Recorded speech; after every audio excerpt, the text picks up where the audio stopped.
அரைச்சி இந்த பொண்ணு மோனி கொடுப்பாங்க. நிறைய தான் பொடி வந்திருக்கு இல்ல? இந்தடி விழவே மாட்டேங்குது.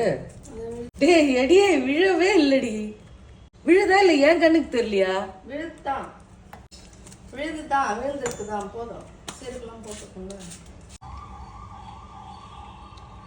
போதுமா சால்ட்டு?